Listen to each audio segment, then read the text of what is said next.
Villers vous avez le haut de Villers, Caen, vous avez le bas de Villers, Onay, Vire, d'accord? Alors, vous aviez la partie haute, vous aviez les abattoirs, les hôtels. Après, vous arrivez vers le centre-ville, vous aviez les halles, vous aviez l'hospice, qui n'a rien à voir avec l'hospice de l'heure actuelle. Vous descendiez un petit peu du village, dans le centre-bourg, là vous commencez à avoir des commerçants.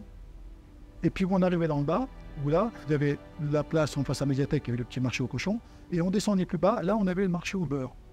Marché au beurre, marché aux œufs, là on ne vendait que du beurre, on ne vendait que du œuf, on ne vendait que de la crème.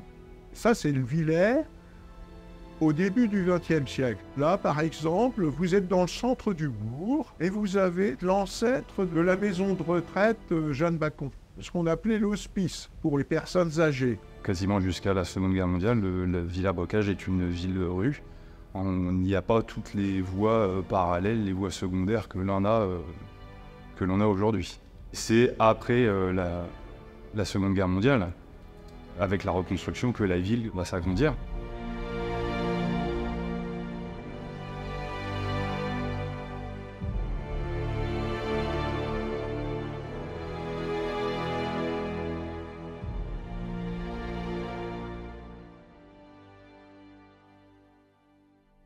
Villers-Bocage, Philippe, collège.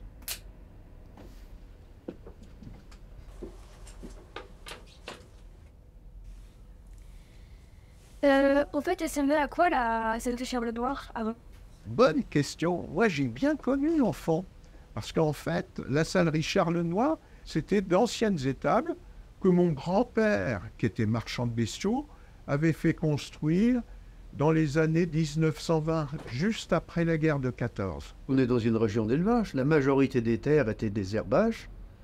Donc, un couple d'agriculteurs avait plusieurs, entre 5 et 10 vaches, c'était chose normale, quoi. C'était souvent des couples qui avaient quelques vaches. Le mari travaillait à l'extérieur, la femme faisait valoir le petit bout de terrain. C'était quelques hectares, c'était... voilà. On avait quoi, 15-20 vaches et quelques veaux, et puis c'est tout. On trayait à la main.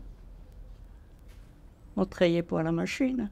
À 4 heures, on était debout tous les matins. Hein. Le laitier passait à 8 heures. Donc, il fallait que les soient à la route. Hein. C'était la laiterie qui ramassait les bidons. Il y avait un camion qui passait tous les jours, prendre le lait. Et on gardait la crème dans des grands vases en terre. Et une fois la semaine, le mardi, on faisait le beurre pour le marché du mercredi. Vous mettiez la crème dans la baraque, il fallait tourner jusqu'à ce qu'il devienne dur, et ça faisait du beurre. Il ne fallait pas toujours être chaude pour la faire, parce qu'autrement ça faisait des petits grelots. Il fallait recommencer. Et c'était pas de la tarte, ça. Que vous aviez 2 heures de baratte à faire. Moi, j'aimais pas le mardi à cause de ça. Le marché de Villers-Bocage était très très important. Hein. J'allais avec maman et tout, on a fait tous les mercredis, c'était le marché. Hein. Très commerçant, hein, c'était l'habitude. Hein. Tous les paysans vendaient leur beurre, et puis les œufs, enfin, puis il y avait les lapins. C'est un petit peu comme maintenant, mais en plus gros, dans le temps, c'était. En vélo du Ménilvaux, j'avais 9 km et j'ai venu vendre des lapins sur mon porte-bagages. Il y avait des petits exploitants qui vendaient la petite mode de beurre, une demi-livre, une livre, enfin, ou le kilo, puis ils coupaient avec le fil de couper le beurre. Le beurre et les œufs, elle leur vendait soit des particuliers, soit des ramasseurs, qui ramassaient le beurre en grossiste. Hein. Il y avait M. Barbedette, c'est le marchand de beurre, qui passait. Il avait une petite pelle en bois, oui encore, et il goûtait. Il goûtait chaque panier. S'il y avait un goût de rance ou autre. Et après, elles allaient faire avec l'argent qu'elles avaient récupéré, elles allaient faire leurs courses pour la semaine. Tous les commerçants se connaissaient. Hein. Tous les commerçants en face, à côté, les gens se connaissaient bien. Hein. C'était très familial. Mais c'est bien les gens. C'est par le biais des courses qu'on arrive un petit peu à connaître les gens, avec les commerçants principaux, quoi.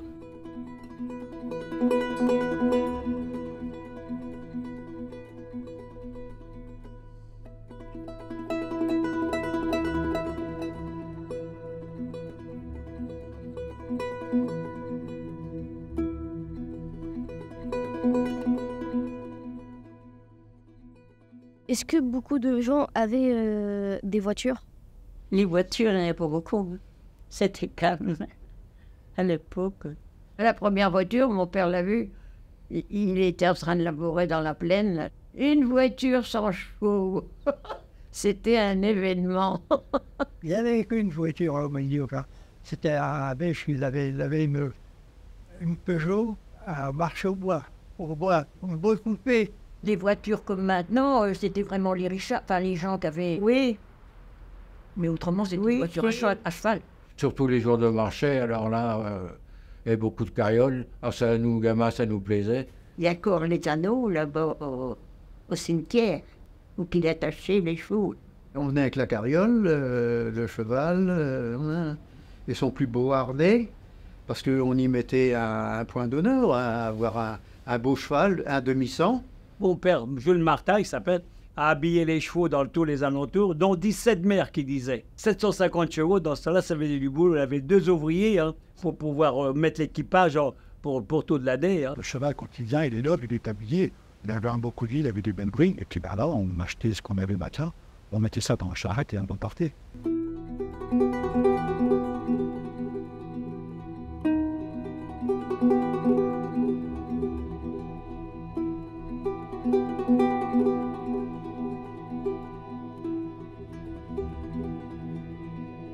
Pendant de très nombreux siècles, c'est l'agriculture qui fait vivre le pays. Et surtout, à partir du XVIIIe siècle et surtout au XIXe siècle, c'est la foire aux bestiaux.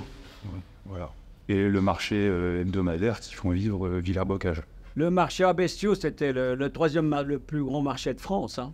Là où c'est qu'est le pôle santé maintenant, c'était ici que ça se passait. Et vous aviez le petit marché dans le bas, les marchés aux cochons dans le bas, où c'est qu'ils à la place de Gaulle, en bas. C'était un grand marché, pourquoi? Parce que c'était un marché de bestiaux qui était centralisé à l'intérieur de la commune. Et il y avait beaucoup de monde, hein.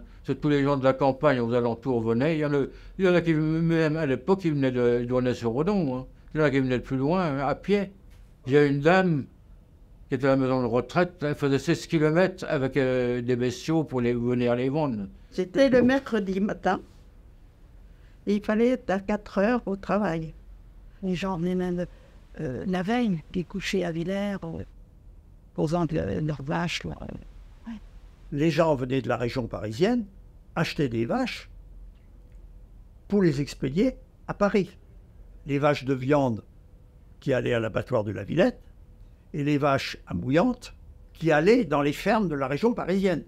Vous aviez des animaux de toutes les races venant de toute la France. Ce sont les axes de communication qui vont aider au développement de la foire. La Normandie va fournir en matières premières, évidemment, la capitale. Hein. Toutes les matières qu'on connaît, le beurre, le lait, les bestiaux. Les animaux, ils arrivaient par wagon. Ils arrivaient à Villers. Alors, ils arrivaient très tôt le matin. Quand je dis très tôt le matin, c'était à 2 h du matin, 3 h du matin. Tous les trains s'étaient remplis de bestiaux. Hein. Et alors, pour faire monter les vaches dans le wagon, il fallait leur tordre la queue pour les faire monter dans le wagon. Voilà, on appelait ça des tortiers de bœuf. J'entendais de chez moi les animaux les vaches qui gueulaient, quoi. On grimpait sur les barrières et on allait voir les veaux, les vaches, les cochons, voilà quoi. Il y avait tout un quartier avec des parcs pour les animaux. Il y en a qui étaient attachés dans des rangées, en fait, côte à côte avec des cordes, et d'autres dans des parcs fermés. Dans le bas, c'était les porcs et les agneaux. Et la partie haute, c'était les bovins, avec des quais de différentes hauteurs pour des différents types de véhicules. On amenait les petits veaux, on les attachait, et après, on sortait du marché. Tant que les veaux étaient attachés, il n'y avait personne sur le marché. Il n'y avait pas le droit de marchander sur le marché. C'était interdit. C'était à l'extérieur. Et à un moment, à 7 h, il y avait une cloche. Le garde champêtre, avec sa cloche, donnait le départ de chaque période de vente pour telle catégorie d'animaux. Il y avait une heure officielle, ouverture du marché aux bovins, ouverture du marché aux porcs, mais les 2 tiers étaient déjà négociés à la corde au cul du camion. Les marchands étaient faciles à reconnaître parce qu'ils avaient des blouses noires. On les appelait des blouses noires. et puis des fois un bâton, et puis un carnet. Carnet à souche, puis un stylo. Il mettait le pied sur le marchepied, et puis il y avait une façon de voir s'il y avait trop de gras ou pas assez, que je saurais reconnaître. La personne regardait le petit veau, il regardait des dents, il regardait le dos, comment il était, il soulevait la queue à ce que le petit veau allait accoler, et puis voilà, il proposait un prix. Marchand de la coque 120, hop, il claquait dans la main, on reprenait le petit veau, et puis on allait au camion du marchand de vaches. Il y avait quelqu'un qui était là, hop, on présentait le veau, on présentait le ticket. Hop, le monsieur, hop, il prenait le ticket, et en contrepartie, il donnait la valeur de l'achat. Quelquefois, ça m'arrivait le mercredi pour suppléer, m'asseoir dans le bistrot reconnu, et les gens venaient avec le ticket. Et moi, je les rémunérais, c'était bien souvent de la fraîche. D'aller au marché, un portefeuille qui était épais comme ça. Un gros portefeuille, oui. Bien gardé. Oui, je me rappelle de ça, et toute la journée, ils étaient plus ou moins dans Villers. Toutes les cartes postales que l'on voit du marché, les cartes postales de 1900, vous voyez pas d'animaux, vous voyez que des hommes assemblés, ils restaient là à discuter, plus que sur la place de l'église après l'office. Il n'y avait pas la télévision à cette époque-là. Quand il y a eu la télévision, après, les gens rentraient plus vite chez eux. Il y avait entre 33 et 38 cafés à Villars-Bocage.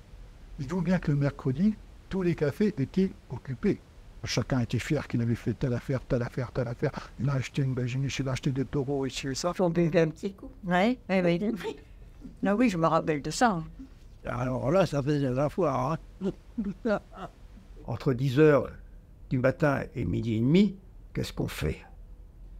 On va, les copains, on va au café, on boit des sous de café. Le sou de café normand, c'est ce que c'est. Hein. Et j'ai quand même connu beaucoup de femmes qui étaient venues avec leur mari, qui amenait un veau à la vente et qui repartaient avec un cochon.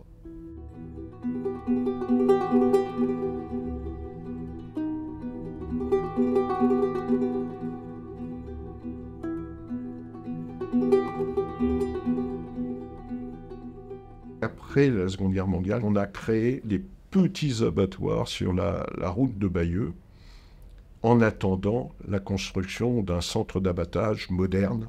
Les animaux passaient de moins en moins sur la place du marché aux vivants, et passaient directement de l'élevage aux abattoirs. La fréquentation du marché a complètement chuté, et au point de fermer, en fait. J'ai eu beaucoup de chagrin quand ils ont détruit le marché de Villers.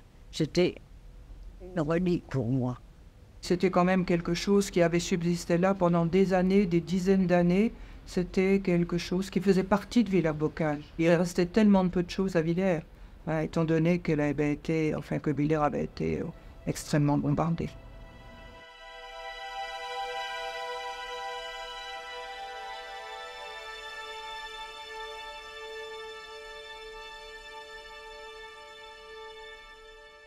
Les Allemands sont arrivés en juin 40 et la maison, qui était une grande maison, a été très vite repérée par les occupants et elle a été occupée par différentes unités de l'armée allemande. Les grands-parents, comme dans toutes les fermes, ont accueilli des soldats allemands à partir de 1940. C'était chose absolument banale. Hein. L'officier habitait dans la maison, il fallait lui donner une chambre. Et les soldats habitaient dans les greniers. Et c'était par dizaines, ils habitaient là. Ils se sont présentés devant l'hôtel de ma grand-mère. Ils ont dit, la cuisine était à gauche, la cuisine et le machin, c'est à vous, les chambres qui sont tout de suite à vous, la partie à droite, c'est à nous. Il avait mis mes parents dehors de la chambre de la cuisine. On vivait dans l'étable. Ils se sont établis devant la place Richard-Lenoir, la cotonnerie d'Anneville, ils ont fait l'accommodature là-dedans, ils ont fait la prison à côté. Ils avaient occupé l'école de Villers-Bocage pour s'en servir de caserne, et nous faisions de l'école dans d'autres locaux. Au début des années 40, 41, 42, c'était pour les SS encore, là. Il y en avait été, mais il y avait des Autrichiens beaucoup. Hein. C'était vraiment réquisitionné, ça. On leur promettait des terres dans l'Est après la guerre. Mon père se rappelait bien notamment 2 soldats allemands qui, avec les moyens du bord, faisaient des maquettes représentant leurs fermes dans l'Est de l'Europe. Ma mère, elle se souvient aussi d'un soldat alsacien, et malgré nous. Parce qu'il regardait mes grands-parents, et il regardait les vêtements civils qui étaient sur le lin à sécher sur un fil. Ils ont toujours pensé qu'ils voulaient déserter. Mais tout ça, c'est resté comme ça. Je pense que dans tous les soldats qu'il y avait, il y a des bons et des mauvais. Hein. C'est certain. Hein. Mais on avait peur. C'était quand même les Allemands. C'était l'ennemi.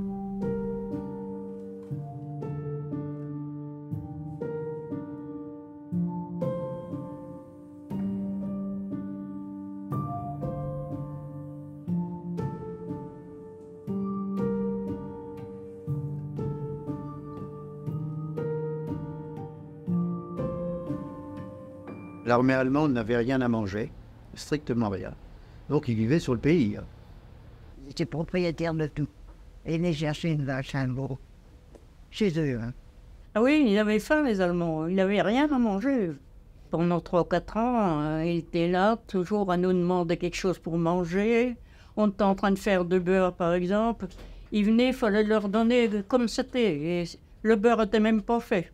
Des fois, ils mangeaient, ils ramassaient des œufs qui étaient dans les haies pour aller manger. Ils venaient trouver ma mère pour qu'elle leur donne du lait, des œufs, si elle leur donnait ce qu'ils voulaient, ils ne disaient rien. Il fallait leur donner, mais ils ont mis les revolvers sur l'assiette de ma mère, puis le feu. Hein. Il fallait être rentré avant la nuit. On n'avait pas le droit de se promener dans les rues. Il fallait éteindre avant une certaine heure. Même la lumière, il fallait éteindre. On n'avait pas le droit. On ne sortait pas beaucoup parce qu'on avait peur. Il y avait quand même des bombardements hein, tout autour. On entendait les avions qui tournaient autour. Et quand ça chauffait un peu, ben on allait dans la tranchée. On peut se protéger. Georgette Lacour, née le 8 avril 1928 à Noyon, Manche. 6 juin 1944. Vers 4 heures du matin a eu lieu le débarquement des troupes anglaises et américaines sur la côte normande à Port-en-Bessin, au rang Manche. 12 juin 1944. Il était 8 heures du soir lorsque les premiers obus sont tombés sur la ferme, car l'étable était devenue un atelier de réparation des camions allemands. Ils ont débarqué le 6 juin à 3 heures du matin. Là, ça bombardait, mais ils mitraillaient. Le ciel était enflammé. On aurait dit un vrai feu d'artifice. J'ai dit, ça y est, les voilà, ils débarquent. Il était de ça 7 heures du matin. Le 6 juin 1944, c'est le débarquement. Villers-Bocage va connaître une bataille de blindés. Le 13 juin 1944 vont s'affronter 2 forces. Une petite troupe de blindés allemands face à la 7e division blindée qu'on appelait les rats du désert, puisqu'ils ont suivi le général Montgomery au nord de l'Afrique. C'est toute une file de blindés, de véhicules et d'hommes sur plusieurs kilomètres qui va comme ça rentrer dans le Villers-Bocage. Et sur les hauteurs de Villers-Bocage, il y a un homme qui s'appelle Michael Wittmann, qui est très connu et qui a même été récompensé par Hitler. Il va se mettre parallèle à la route où il y a les blindés et il va aligner tout le monde sur une bonne partie de la matinée et il va avancer comme ça jusque dans le bourg de Villers-Bocage. Les troupes britanniques qui arrivent à Villers ne s'attendaient pas à ça. Quoi. Ensuite, l'après-midi, il y a eu une bataille de rues et de chars entre anglais et allemands dans Villers-Bocage. Les habitants de Villers se sont protégés dans la salle Richard Lenoir, qui est la scène des fêtes maintenant de Villers-Bocage. La famille des voisins étaient tous dans la cave sous terre. Il y avait très peu de caves sous terre. On peut dire que l'après-midi, les Britanniques dominent clairement. Sauf que le problème, c'est que là, d'autres forces allemandes arrivent au fur et à mesure de la journée et là vont encercler Villers-Bocage. Il est décidé en fin de journée de quitter Villers. Parce que même s'ils possèdent le bourg, c'est tout. Les alentours ne sont pas à leur avantage. Les Allemands reprennent la commune en fin de journée. Après, il va se passer 1 mois et demi.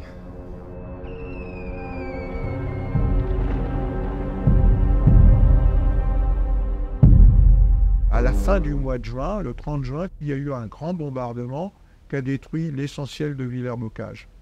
L'objectif, c'est Caen. Ils sont sur la tentative de libérer Caen. Ce bombardement, en fait, c'est tout simplement pour éviter que les renforts allemands passent par ici. C'est voilà, de créer un amas de gravats pour éviter que les troupes passent. Quand ça arrivait, j'étais parti chez ma grand-mère à Épinay-sur-Odon, puis j'étais dans le jardin d'un seul coup. J'ai dit, ma mère, viens voir, il y a le bon Dieu qui nous envoie des papiers. C'était des tracts qu'il envoyait pour que les gens évacuent le Villers-Bocage, en fait. Tout. Mais comme il y avait beaucoup de vent, Villers n'a rien reçu en tract, tout est parti sur Épinay-sur-Odon, Banneville-sur-Agen, et c'était rempli de tracts partout, la passerelle et tout, comme ça. Alors c'est là que ça a commencé. On a vu les avions arriver, je ne vous dirai pas combien. Et puis bon, ils ont bombardé tout Villers, alors il n'y avait pratiquement plus rien, Villers-Bocage. Le premier obus qui est tombé, c'était sur l'étable chez nous. Donc j'ai une voisine de 25 ans qui a été tuée, une autre qui a eu la jambe broyée, et une autre grand-mère qui a eu un éclat dans le dos. Ils imaginaient bloquer les troupes allemandes, leur renfort, en détruisant les centres-bourgs. Et en fait, les grands bombardements ont touché plus les civils que les militaires. Ce soir-là, Madame Hamon a reçu un éclat dans le dos. La nièce Suzanne a eu 2 grands trous dans le ventre et Lucienne, la jambe broyée. Lorsque la rafale d'obus fut terminée, nous sommes tous partis dans les caves sous terre de Monsieur Dubosc. Depuis le 12 juin jusqu'au 8 juillet, nous sommes restés sous le feu de l'artillerie, croyant voir l'arrivée prochaine des Américains.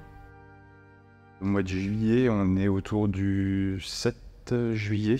Là, ça va être carrément l'exode, puisque tout le monde va partir. Il n'y a pas le choix. C'est les Allemands qui les ont obligés à quitter Villers-Bocage après le bombardement du 30 juin. En gros, c'est ça. Et la préfecture nous avait envoyé un ordre. Et si on ne partait pas, on était fusillés. J'avais 16 ans. Et c'est sur le départ en vélo pour faire l'exode. Parce que nous partions avec la carriole, le cheval et nos propriétaires, monsieur et madame Dubourg. Alors il y avait quelques-uns qui avaient des chevaux et des charrettes.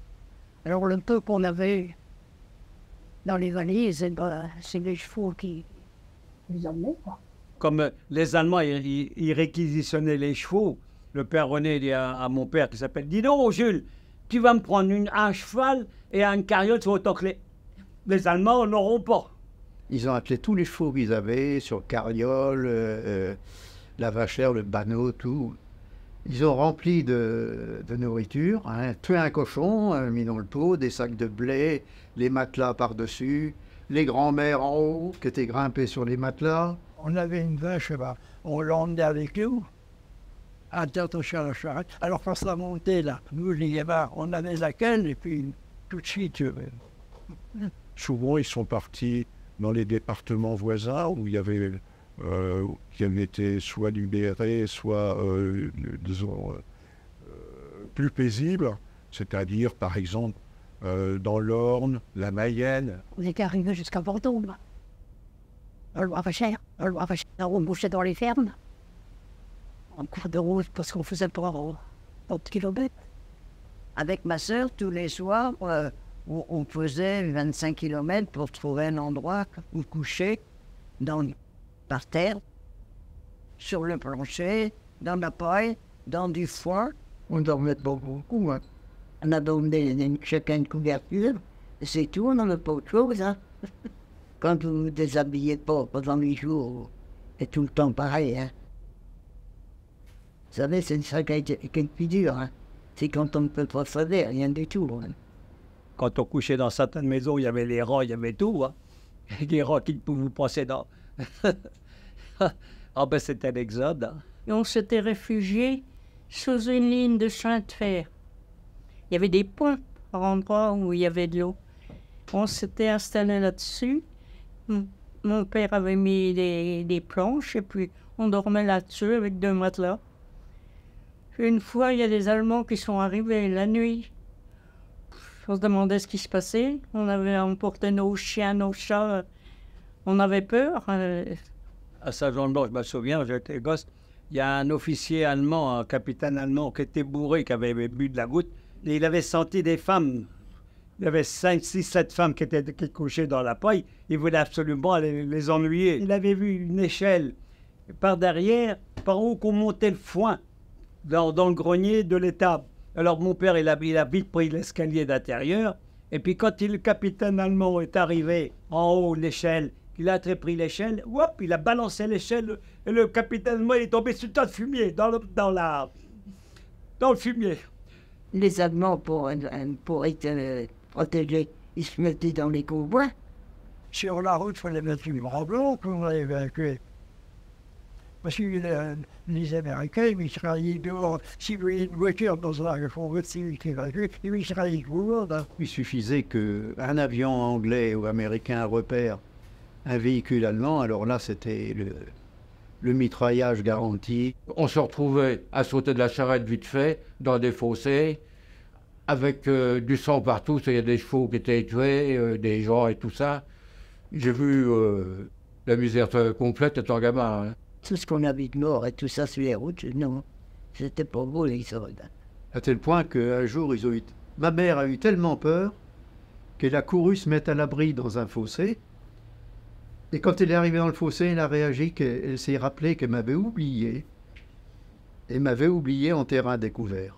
On passait du rire aux larmes en très peu de temps. Et donc là, on est encore loin de la libération à ce moment-là. Il faut attendre la fin du mois de juillet. Voilà. Là, c'est l'opération Blue Coat, qui est toujours commandée par le général Montgomery. Et là, c'est la libération du bocage. Donc, la libération a lieu au début du mois d'août.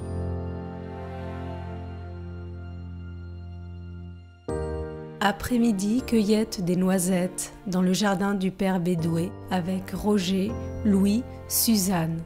Puis, aller sur le bord de la route, voir les Américains. Revenir pour traire les 3 vaches de madame Bédoué. Nous avons porté du lait aux soldats. Ils nous ont donné cigarettes, bonbons. Nous sommes rentrés à 8 heures.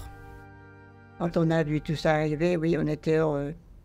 On se croyait sauvés. On était contents de les voir parce qu'ils nous gâtaient. En plus, ils nous donnaient des gâteaux. Les Américains, ils en avaient beaucoup. Hein. C'était des chewing-gums, c'était des cigarettes des pétros, c'était les bonbons. Hein. C'est là que j'ai appris à fumer aussi. Tous les soldats, ils donnaient des cigarettes, des petits paquets de cabelles, tiens. On est libéré. Maintenant, on envoie un éclaireur en vélo. Il fait le tour de toutes les fermes ici. Il revient en disant « Ah ben toi, ta ferme, c'est fini, hein, il n'y a plus rien. » L'autre « Ah ben oui, bon, ben, ça peut se réparer. On est revenu, tout était démoli, forcément. C'était rasé complètement. Hein. Il restait que quelques maisons, et même qui sont encore existantes, qui ont été rénovées, mais en une nuit, tout a été battu. Voir tous ces bâtiments, toutes ces pierres par terre, pour nous, c'est impressionnant. Je pensais, il y a certainement eu les morts. Hein. Les animaux, il n'en restait plus, à part des animaux creusés, c'est tout ce qu'il y avait. Les vitres étaient brisées, les toitures étaient percées, et les maisons avaient été pillées. Alors, le pillage, il était de tradition de dire « Oh oui, mais c'est les Allemands. » Bon, mieux qu'ils ne sont plus là, ils ne sont pas défendus. Il y avait des gens qui n'avaient rien avant le débarquement, et puis après le débarquement, il avait 400 vaches. Tout était à refaire, à construire.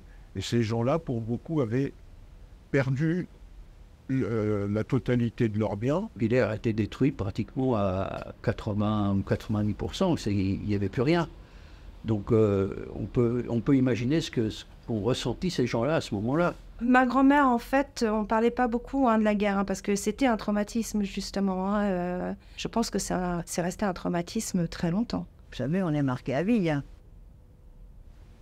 Quand vous avez pu des tas de cailloux, vous aviez un beau village, là.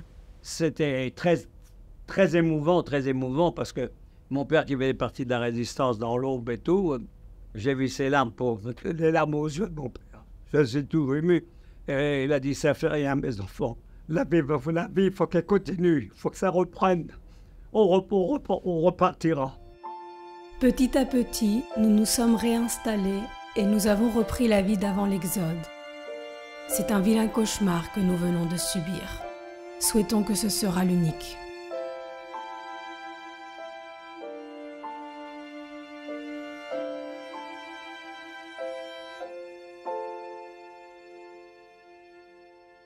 Là, on voit Michel Marie, un enfant de Villers-Bocage qui fait lever de la victoire, qui montre la détermination de la France à se reconstruire. C'est une affiche qui va faire voir le tour de la France et le tour du monde. On a commencé en fait à reconstruire le village, le bourg, par la rue principale essentiellement. C'est là qu'on voit apparaître les bulldozers des Américains, les Caterpillars, qui poussent les gravats et puis qui rouvrent les routes. Les cultivateurs étaient payés, étaient réquisitionnés encore pour enlever toutes les pierres, tout. Mais ils n'ont pas déminé les bas-côtés de la route. Et il y a eu 8 personnes qui sont mortes, qui ont sauté sur des mines à 7-8 km d'ici.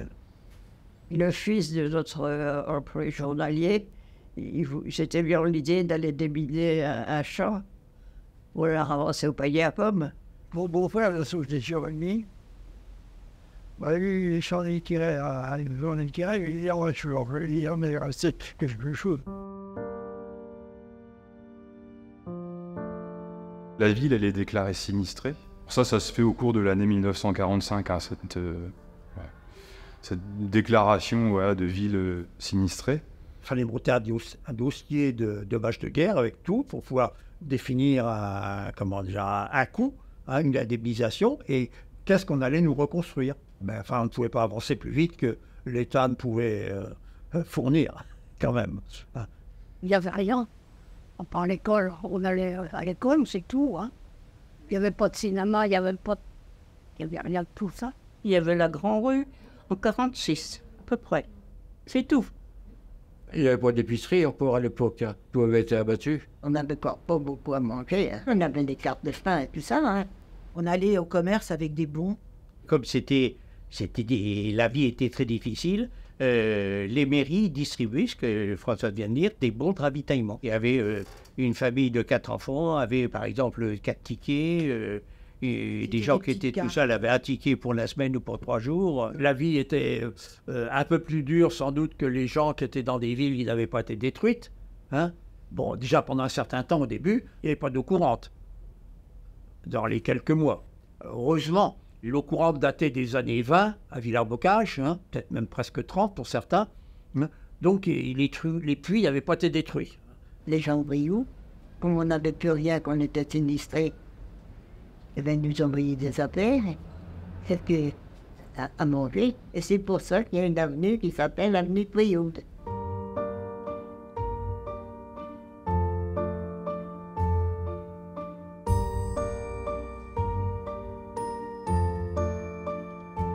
La reconstruction, elle ne débute pas comme ça directement à la Libération, puisque vraiment la priorité, c'est de loger les sinistrés. Il y a plusieurs années où il n'y a pas de reconstruction en dur. Donc tout le monde vit directement dans les baraquements. Le village provisoire avait été reconstruit en dehors de la zone sinistrée, pour laisser la zone sinistrée déblayée et propre à la reconstruction. Tout le monde s'est débrouillé, quoi. Les commerçants ont été comme ça. Ils ont commencé dans des baraquements. Hein. Il n'y avait que ça d'abord. Il n'y avait plus de maisons. Il n'y avait que des baraquements. Alors devant chaque baraquement, il y avait chaque petit artisan qui avait son tonneau. Il y avait la menuiserie, l'herbe qui était menuisée. Après le maréchal Ferrand, l'imprimeur Copé qui avait aussi. Et tout ça, c'était en long dans les baraquements. Toute la population n'est pas revenue immédiatement. C'était 1000 personnes à peu près, hein, concentrées sur 2 rues. C'est pas le Far West, mais c'était l'Ouest. Hein. Quand je vois des films de cow-boys, je me dis, Villers-Bocage, c'était ça. On avait des baraquements qui étaient des baraquements avec des toitures plates. C'était des baraquements américains. Là, c'était le boulevard Joffre. Vous avez un nom, c'est Madame Gambier, qui était marchande de chaussures, par exemple. Ces baraquements-là ont été utilisés de nombreuses années avant que ça ne soit reconstruit. Hein. C'était pas mal, les petits baraquements. Évidemment, c'est pas confortable, parce que c'était pas chaud. Et puis c'était juste, quand il y avait des enfants, c'était juste. Il y avait juste 2 pièces. Nous, les gamins, on couchait dans la cuisine, sur un matelas. Les gamins n'avaient pas chacun leur chambre. Hein. Après, là, ils couchaient bien froid dans le lit. Hein. C'était rien que du bois, très froid. Dès qu'il tombait de l'eau, Dès qu'il tombait de la pluie, oh, bah, ça faisait un boucan terrible. L'été, c'était du bonheur. Mais l'hiver, dans la pièce centrale de vie, cuisine, faisait chaud. Mais dans nos chambres, il n'y avait pas de chauffage. On n'avait qu'un poêle pour nous chauffer, un fourneau pour botter un poêle. On avait que ça. Le chauffage au bois, oui. Bois et charbon. Oui, il y avait le charbon aussi à cette époque-là. La cheminée pour ceux qu'on avait. Le matin, quand on se réveillait sur des gros étoiles, on regardait la glace comme on regardait la vitre aussi. Il y avait des étoiles dans les carreaux. C'était beau. Par contre, quand il fallait s'habiller, on s'habillait très vite. S'habillait très vite.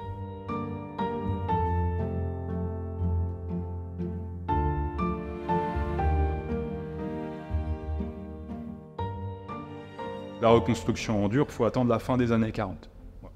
Et ça va s'étaler comme ça jusque 1960.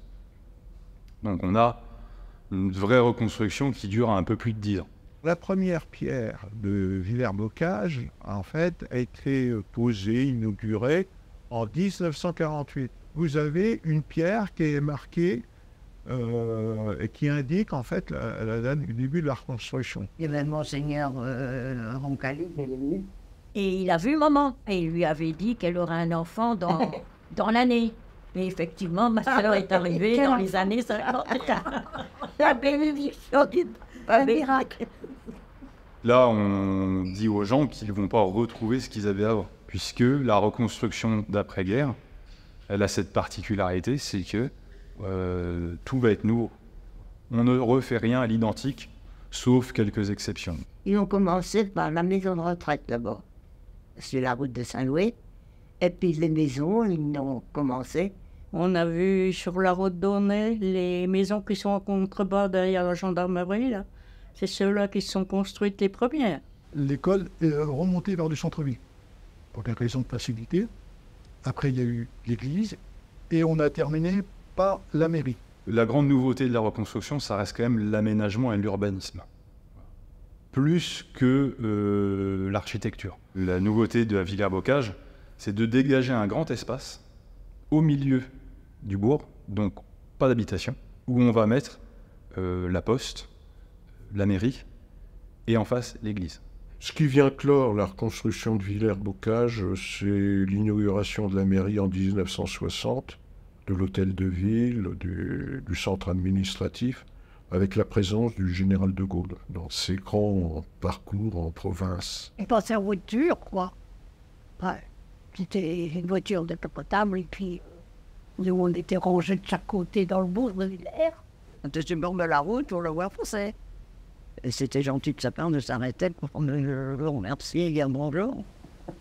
Il y avait un grand lascar avec un képi, à deux mains. Il donnait des poignées de main à deux mains, là. Ah, incroyable, le monde qu'il y avait.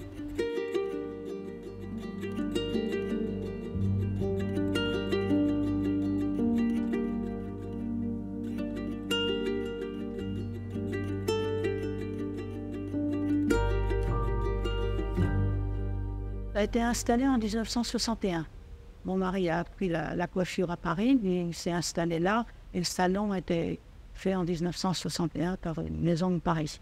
Les fauteuils ont été recouverts, ont été refaits quelques années. Autrement, le reste est d'origine. L'essentiel du bourg de Villers aujourd'hui, là où vous avez les commerçants, toutes les habitations, c'est de la période de la reconstruction. C'est la création de nous, Villers-Bocage, avec ces restructurations, ces constructions nouvelles qui font que Villers aujourd'hui vit, mais revit en gardant l'histoire. La rue principale n'a pas beaucoup changé, sauf que les commerces ne sont pas les mêmes. Ce que j'ai vu reconstruire est toujours là. Hein, il s'est agrandi. Il y a des évolutions qui sont liées aux évolutions de la société. Et Villers ne fait pas exception.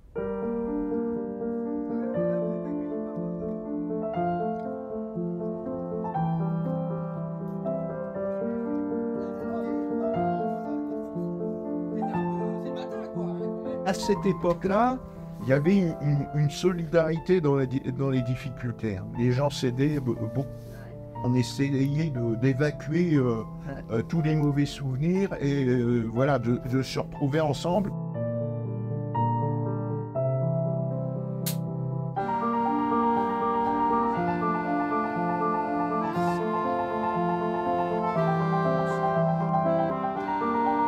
Là, c'était le marché de Villers-Bourgaz. C'était l'hôtel de ville et l'école là-dedans. J'étais en haut, là. Il a changé l'hôtel de ville. Oui. Tape de face, c'est moi qui fais.